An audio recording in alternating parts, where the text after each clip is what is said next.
दोस्तों नमस्कार, मैं अजय कुमार वर्मा एशियाई निवेशी। तो आज का वीडियो है दोस्तों बहुत ही खास, क्योंकि इस वीडियो के अंदर दोस्तों मैं बहुत सारी बीमारी और उसका ट्रीटमेंट के ऊपर बात करूंगा।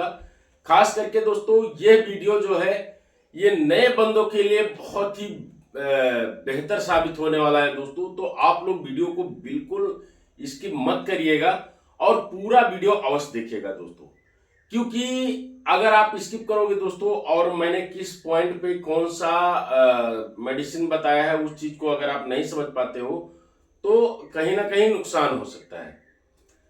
सबसे पहली चीज दोस्तों, जिस दिन से आपका चूजा आता है ना, सबसे पहले आपको काम क्या करना है। अभी इतना भी रात का जो टेम्परेचर होता है ना, काफी ठंडा हो जाता है।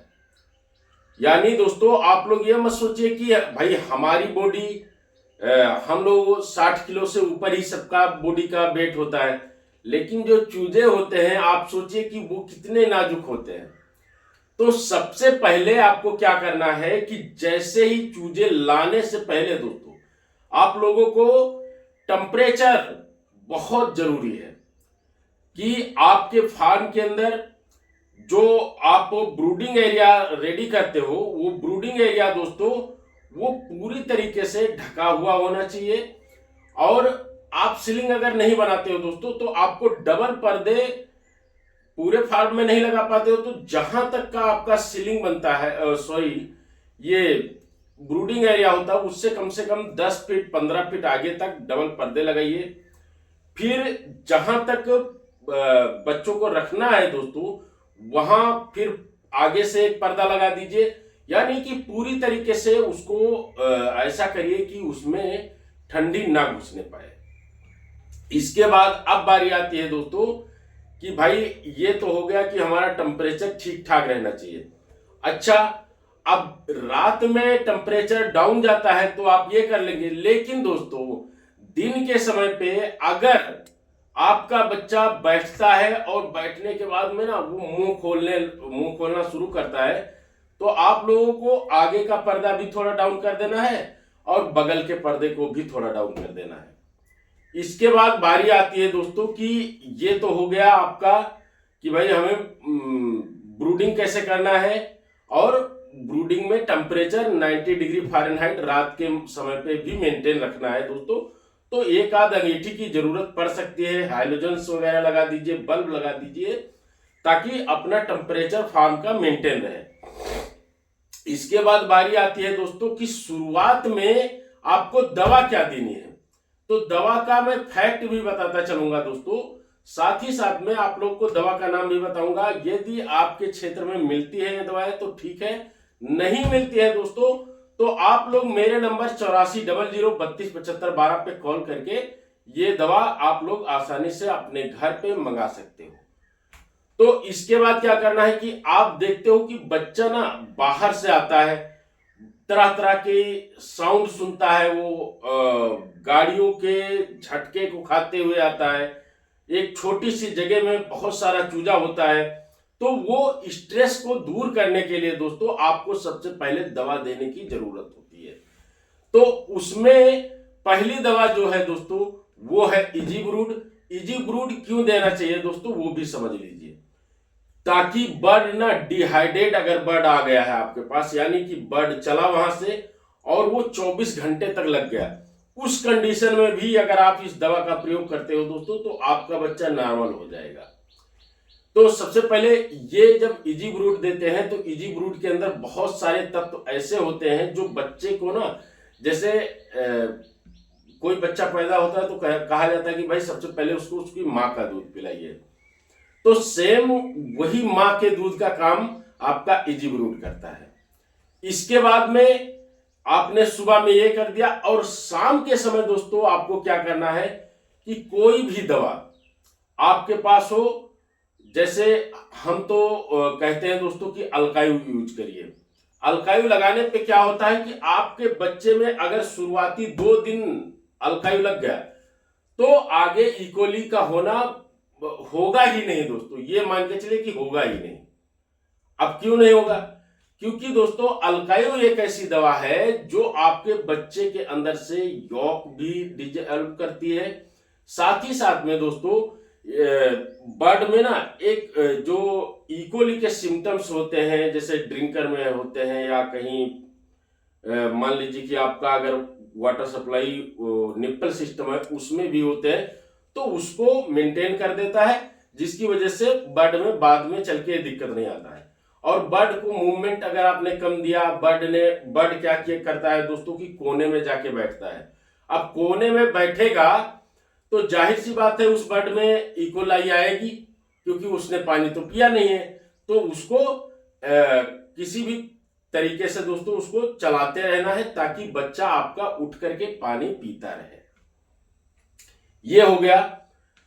तीसरे दिन दोस्तों आप लोगों को कोई अगर मल्टीविटामिन है तो मल्टीविटामिन देना है, क्योंकि मल्टीविटामिन बहुत जरूरी होता है। इसके बाद आप लोगों को किडनी फ्रेशर देना है। किडनी फ्रेशर देने के बाद में दोस्तों फिर हमारा ये 7 दिन कंप्लीट हो जाएगा। तो ये 4 दवाएं आप लोग को शुरुआत में देनी ही देनी है। इसके बाद बारी आती है दोस्तों कि अब क्या करें 7 दिन के बाद। तो 7वें दिन पे दोस्तों आप लोग क्या कर सकते हो कि वैक्सीन करोगे। बहुत सारे जगहों पे बहुत सारे बच्चों में वैक्सीन का यूज नहीं किया जाता है, क्योंकि वहां से वैक्सीन लग के आता है बर्ड में। तो वो भाई लोग क्या करें कि ग्रोटेक लगाना शुरू कर दें। ग्रोटेक एक ऐसी दवा है दोस्तों कि जो शुरुआत से ही बच्चों के अंदर फीड इनटेक और वाटर इनटेक का स्तर बढ़ा देता है, जिसकी वजह से बच्चा ना खाना शुरू कर देता है, बहुत ही अच्छे से खाना शुरू कर देता है और शुरुआत से ही वेट पकड़ना शुरू कर देता है।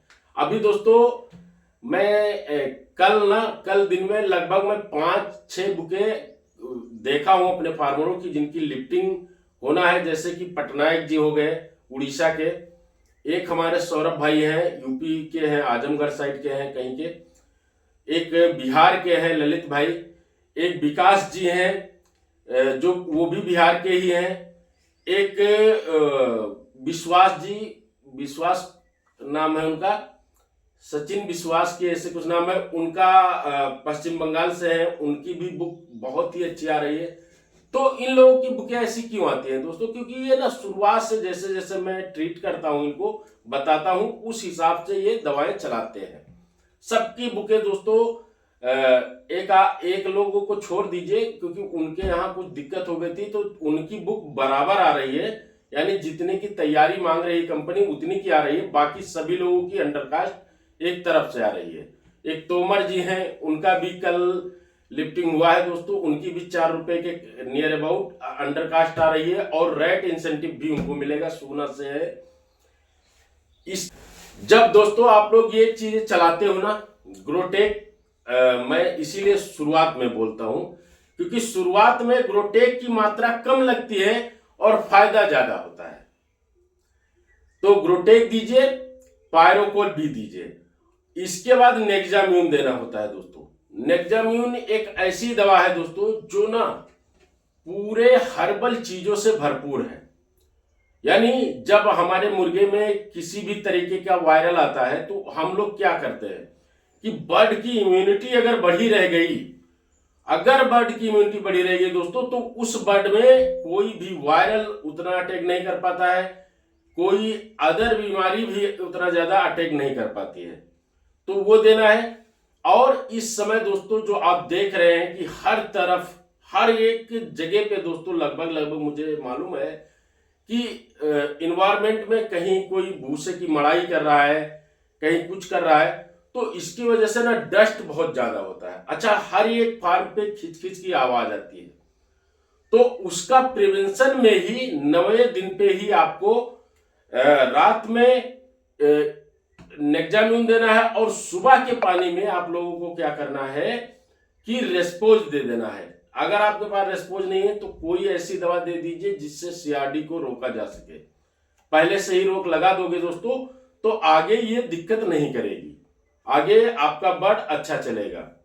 तो इसको प्रिवेंशन में ही हो सके तो आप 5वें दिन पे भी दे दो। अगर आपको जरा सा भी सिम्टम्स दिख जाए 5वें दिन दे दो, 6वें दिन दे दो। 1 टाइम देना है, यानी एक दिन में एक बार, फिर दूसरे दिन एक बार, और इसी तरीके से देते रहोगे ना तो नहीं आएगी भाई, ये जो मेरा शेड्यूल होता है ना, जो मैं शेड्यूल देता हूं अपने मेंबर बंधु को, उससे अगर आपकी बुक चल रही है, उसके आधार पे आप दवाएं प्रयोग कर रहे हो और आप उस हिसाब से चल रहे हो, बीमारी नहीं आती है। तो आगे जब आपका 10-15 दिन निकल जाता है दोस्तों, तो वहां से शुरू होता है दूसरा प्रोसेस। उसमें क्या होता है दोस्तों कि लीवर की जरूरत होती है, किडनी पानी पिलाने की जरूरत होती है बच्चे को, तो इसको भी बीच बीच में देते रहना है। और याद रखिए, जब कभी भी फीड बदलने वाला हो, यानी कि प्री स्टार्टर से जब आपका चूजा स्टार्टर पे आने वाला हो, तो उसके एक दिन पहले से लीवर टॉनिक दीजिए। क्योंकि दोस्तों जब आप लीवर टॉनिक दे देते हो ना, जैसे ही दाना बदलने से पहले, तो आपके बच्चे जो लाल बीट, चॉकलेटी बीट और इस तरह की बीट बदलना शुरू कर देते हैं, वो नहीं होता है। अगर आप नहीं करते हो तो फिर बाद में वो समस्या आ जाती है, फिर आप लोग दवाएं ढूंढना शुरू करते हो। तो इसका ध्यान रखिए। और वीडियो बहुत लंबा हो जाएगा, इसलिए वीडियो को यहीं समाप्त करते हैं दोस्तों। और जिस भी फार्मर भाई को कोई भी संशय हो मन में, किसी भी तरीके का डाउट हो, वो मुझे कॉल करके मेरे नंबर 8400327512 पे मुझसे संपर्क कर सकते हैं। और मैं अगला 15 दिन के ऊपर का शेड्यूल जो है दोस्तों, वो भी कल मैं बताऊंगा आप लोगों को। दवाएं कैसे लगानी है, कैसे मैनेजमेंट रखना है, मैनेजमेंट के ऊपर वीडियो दूसरा होने वाला है दोस्तों, जिसमें मैं बताऊंगा कि ड्रिंकर कितने लगाए जाते हैं, फीडर कितने लगाए जाते हैं, और इस तरह की कितने दूरी पे आपको चिकगार्ड लगाना है, कब बर्ड को अपने मूवमेंट ज़्यादा देना है, वो सारी चीज़ें मैं आपको बताऊंगा दोस्तों। तो आप लोगों का कमेंट रहेगा तो मैं ज़रूर बताऊंगा। तो आशा करता हूं कि यह वीडियो आप लोग को पसंद आया होगा। अगर वीडियो पसंद आया है दोस्तों, तो वीडियो को लाइक करें, कमेंट करें और अपने दोस्तों को शेयर ज़रूर करें। फिर मिलेंगे दोस्तों अगले वीडियो में, तब तक के लिए धन्यवाद। Thanks for watching, thank you so much.